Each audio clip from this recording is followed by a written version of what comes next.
Okay. Did Jesus use the toilet? Uh, Said he was tempted in all ways, yet without sin. So I was going to title this, Did Jesus Fart? Kind of. I think this is God's idea, but if it's mine, I apologize in advance. Anyway, the point being, Jesus wasn't God. He was, in fact, a man. He had to be a man to win back what Adam lost to the devil. Had to be a man, okay? Flesh and blood man. And since Adam was born without anything negative, no sin, no nothing on him, he had pure blood, okay? And he lost what he lost, so it took a man who also had pure blood to win back like what in win back what Adam lost. So that's why he had to be, God had to be the father, provide the blood. The blood in the baby does not mix with the mother's blood. The blood the baby is born with is only from the father. So that's just how human stuff works.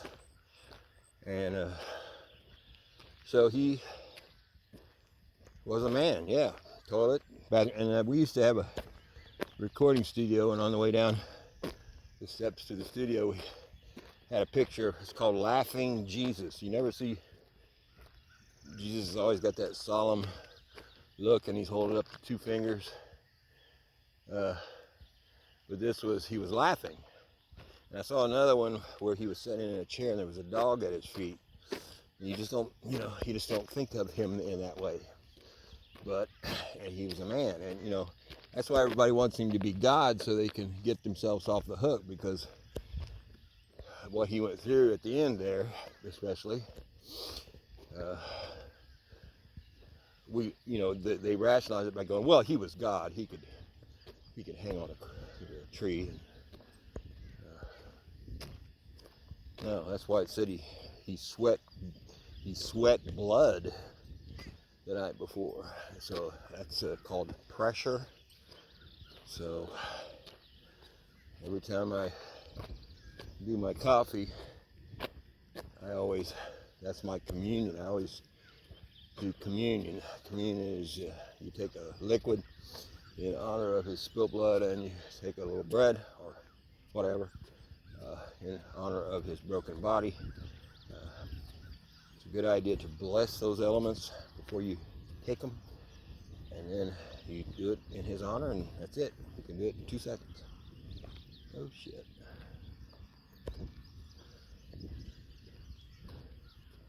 Something's down there. This is weeds. If it moves,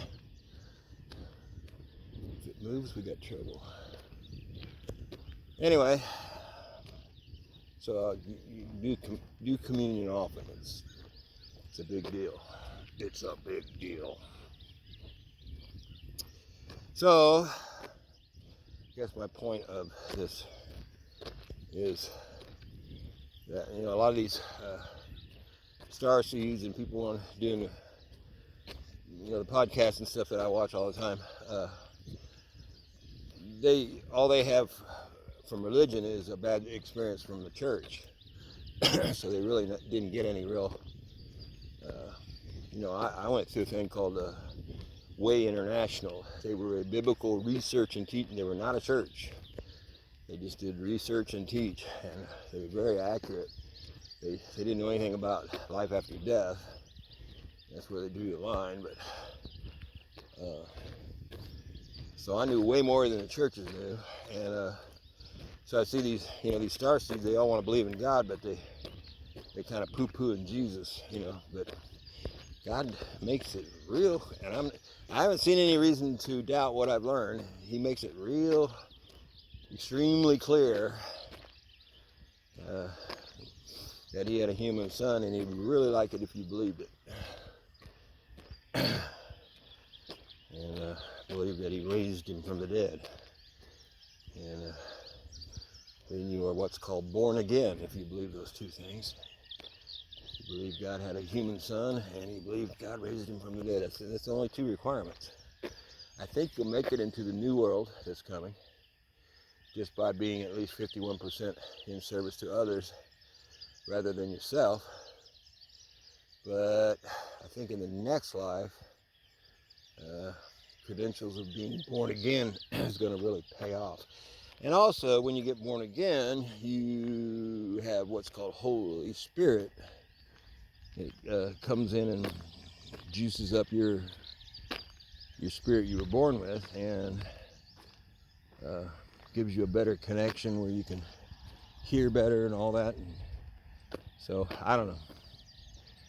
I'm just not ready to throw Jesus out until I will have to be shown some real good reasons to think he's just a good man. Well, and then also, talking about him going to the bathroom, he probably didn't go to the bathroom very much because he probably ate really good.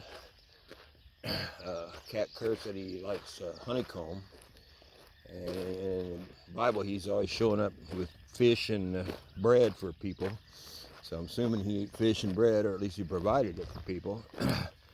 And the loaves and fishes thing, and all that. So, but I have a theory. Every night you see, when in the Jesus stories, he always goes out away from everybody at night, out into the wilderness. I think because he parks his body somewhere against a rock or something.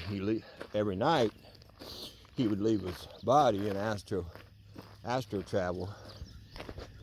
You want some cheese, Oliver? He'd astro travel back to heaven, and apparently when you go there, you come back and you're not hungry. You're just fully satisfied. You want some cheese there, puppy dog? Talking about Cooper eating what's more? Cat food, cat poop, and we're finally come up with the idea, one of those electric cat litter box things, and show you how God works. So we start looking, for a cat litter box. They're $200-300. Well, it's worth getting one because Cooper, can't be eating cat shit and litter, And so I found one on Marketplace for $130. So I was contemplating going to get it, and I called my son because I knew he had one or something, and wanted to ask him, because I heard they took a certain kind of litter, and he goes, "Well, don't buy one. I got a $900 one I'll just give you." And I'm like, okay. Not bad, huh? Not bad. Not bad.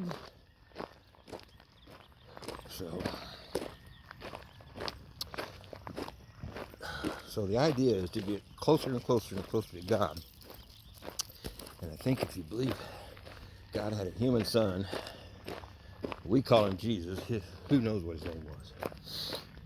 Yeshua, Yesho. Who knows? That's my opinion anyway. If something ever happens to change it, I'll let you know. Have a good one.